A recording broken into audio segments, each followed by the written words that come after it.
Happy Memorial Day to all you goddamn Yankees out there. It's a great day to be an American, as we honor our fallen troops and our still living troops, and we memorialize all that stuff. And we also can memorialize on this day the bombing of Furiosa, unfortunately. Yes, it appears that Furiosa, a Mad Max saga, a movie that I myself deem to be a masterpiece, a movie I gave a 5 out of 5 and that I absolutely loved, and that everybody seems to be loving. A prequel 10 years in the making. It seems that it is going to be a box office failure based on its first weekend, its Memorial Day weekend final numbers, which appear to be the lowest in decades for a major release on Memorial Day. Now, I want to talk about why this is. I really want to get into why this film failed and why films in general this year specifically seem to be failing, and if it is true that the film industry is dying, because there's a lot of hoopla on the internet right now, on the different, film social media influencers talking about how cinema's dying, cinema's over, movie theaters are done, and I kind of want to get into it and kind of see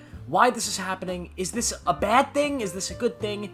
And where do we go from here? So first things first, Furiosa, it seems like it's going to finish its first opening weekend with $32 million, which is, of course, a massive, massive disappointment compared to what its movie's budget is. So why did this film specifically tank? I mean, it seems like it has everything going for it. It's a big action blockbuster based on a prequel to a film that has become a cult classic, a film that is considered to be one of the greatest movies ever.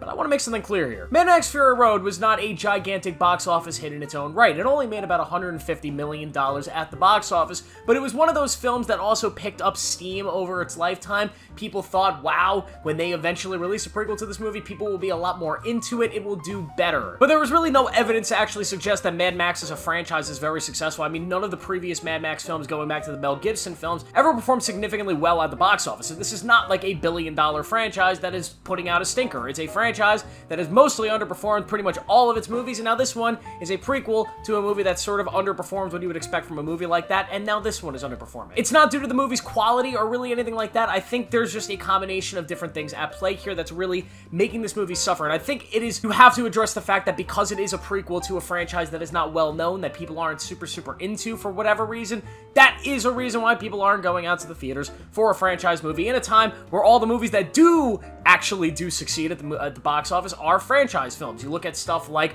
Dune Part 2, one of the biggest, highest grossing movies of the year so far, is a franchise movie. Even like Ghostbusters did well, because it is a franchise movie. Over the last few years, all the major movies that are franchises, that are sequels, they all typically do well. The stuff that has done well in the past, which is why studios keep making them. Those are the films that are still kicking ass at the box office, and films made by Christopher Nolan and James Cameron, because they are Christopher Nolan and James Cameron. Another reason this movie is bombing is very, very simple, and it's a question and a problem that we've had to discuss for years now, and it is the streaming problem. Now, streaming is not a problem, for so to say. I mean, we all love streaming, we all use it. We all own Netflix, Hulu, HBO, all this bullshit. We use it every single day because it's great. We can watch movies from decades after decades after decades, all at the push of a button. It is absolutely spectacular.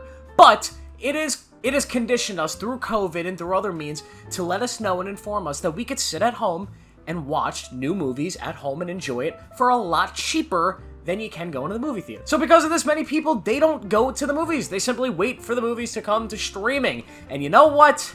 That kind of sucks. Because now we have this reality where studios like Netflix and other, Amazon, they buy up these movies, they get the distribution to these movies, and they release it straight to their platforms, and those movies typically do well. You have this brand new Jennifer Lopez movie on Netflix, which is not a great movie, apparently. I haven't watched it yet. Stay tuned the next couple days. I'll give you a review for that one. But it's doing successfully well on Netflix. Why? Because it is easily accessible. There's people that just want to watch a random movie. They sit back, put it on Netflix, there it is, put it on. It doesn't really matter if it's good or bad. And that's my biggest fear with Furiosa bombing and a movie like Jennifer Lopez's movie doing well, is that the accessibility on these platforms is making it so the quality of film really doesn't matter. You look at some of the more successful films for Netflix, the films that have been at the front of their page that people watch when they come out. Not a lot of them are great movies. They're just not good at all. And Netflix seems to kind of be in a phase where they don't care about making good movies. They don't care in investing into like high-end filmmakers, big filmmakers that make big, awesome, amazing movies, pieces of art, pieces of cinema. They care more about just pumping out as many crowd-pleasing movies as possible. A man of,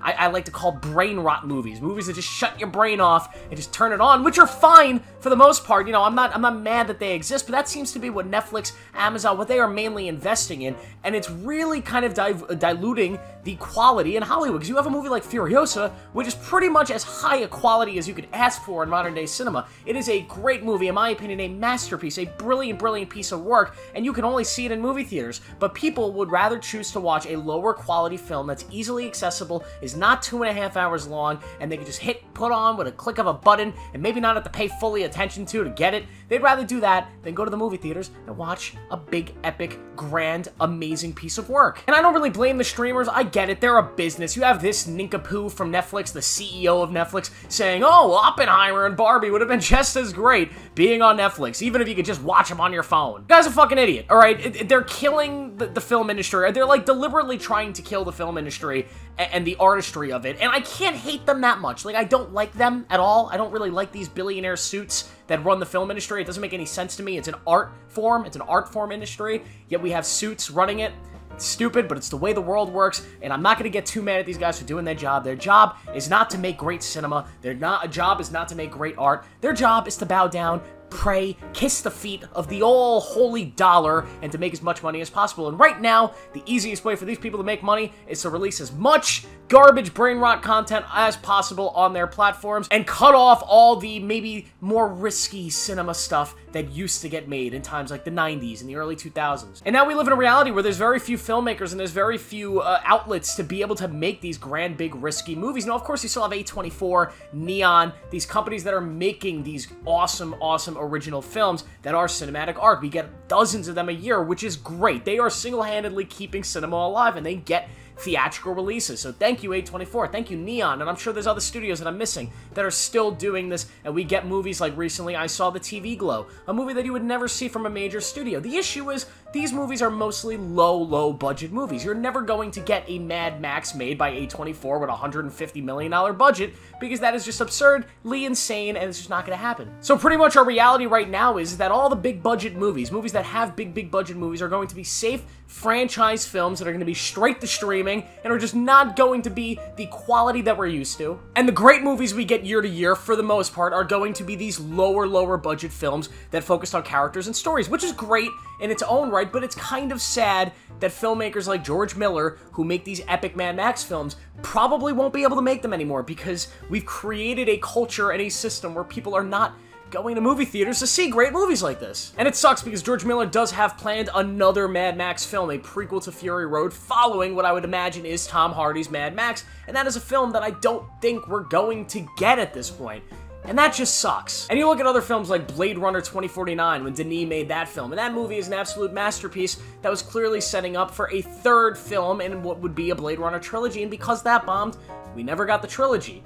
That bombed for different reasons, but you get my point. It just sucks, and should we be worried? Because at the same time, like, people do go to movie theaters. There are movies that they go to movie theaters for. In a month, we have Deadpool and Wolverine, and I am sure that that movie is going to do exceptionally well at the box office because people love these big franchise superhero films that are the superheroes that they like. They don't like the Eternals, because that's... nobody knows what the fuck the Eternals is, but they love Spider-Man, Deadpool, Wolverine, Iron Man. They love that shit. They'll pay for that shit. Of course, you have these big cinema names, right? You have the Christopher Nolans, who it does not matter what Christopher Nolan makes, it's going to do well at the box office. You have James Cameron. China loves James Cameron. He's going to make $1 billion more with Avatar 3, probably $2 billion more. You know, maybe Steven Spielberg still has some pull at the box office just from his name value alone. But even guys like Martin Scorsese, like Killers of the Flower Moon, tanked at the box office. Probably because it was 3.5 hours long. I mean, goddamn, I didn't want to sit through that. But still, it's just gotten to a point where it's a very select few that are able to make movies with big budgets and have it be original cinema that's not attached to a major franchise. And that just kind of sucks at them. So should we be concerned that Furiosa is bombing at the box office? I say yes, a little bit we should. If you're watching this video and you haven't seen Furiosa, you are part of the problem. Be ashamed, you losers. You should all go see Furiosa. Legitimately, it is a masterpiece. Even if you haven't seen Fury Road, go check it out. It is great cinema. It's a great movie. This is what we movie people live for, is good fucking movies. That's all we ask for. We just want good shit, and when you give us good shit, we will give you money for that good shit. Furiosa's good shit, so please, go give him money. That's the video, guys. Just wanted to talk about this for a little bit more. Please make sure to like this video, subscribe for more. Please make sure to turn on notifications. I upload every day. See you guys in the next one.